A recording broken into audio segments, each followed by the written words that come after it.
Nous voyons dans Apocalypse 8, 7 que 7 trompettes furent données à 7 anges. Le premier ange sonna de la trompette, de la grêle et du feu divin tombèrent sur la terre. Le second ange sonna de la trompette, et une montagne embrasée par le feu fut jetée dans la mer. La terre et la mer furent jugées. Le troisième ange sonna de la trompette, et une grande étoile tomba sur les fleuves et les sources d'eau. C'est le jugement implacable de Dieu sur la terre, Apocalypse 9, 10.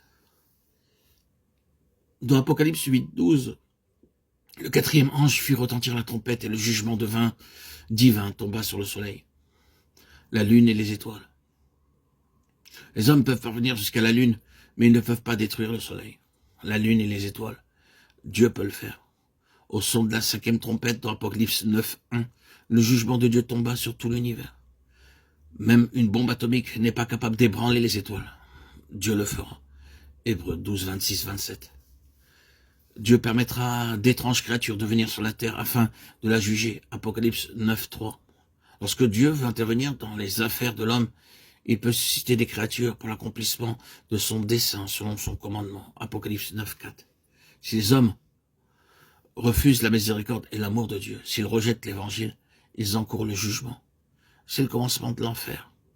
Les créatures avaient des cheveux comme les femmes, Apocalypse 9, 7, 10, ce qui représente le jugement de Dieu contre ceux qui, emportés par la convoitise, adorent les femmes. Selon Apocalypse 9, 11, ces créatures avaient un roi établi sur elles, Apollyon, l'ange de l'abîme. Le jugement s'exercera néanmoins, les hommes ne se repentiront pas, mais s'endurciront de plus en plus.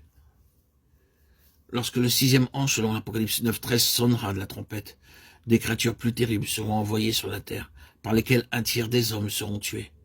7 tonnerres retentirent, introduisant la dernière étape de la tribulation. Mais ce que dirent les tonnerres était si terrible que j'en reçus l'ordre de sceller ces paroles et de ne pas les prononcer. Il fut révélé à Jean sur l'Apocalypse 10, 67 que lorsque le 7e ange sonnerait de la trompette, le mystère de Dieu s'accomplirait.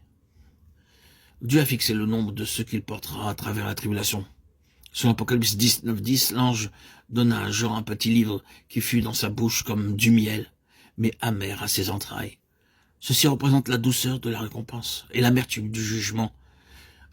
Apocalypse 10, 11 précise que le message de l'évangile doit être apporté à toutes les nations. Nous arrivons maintenant au chapitre 11 à 19 de l'Apocalypse. Ces chapitres décrivent les 3 dernières années et demie de la tribulation.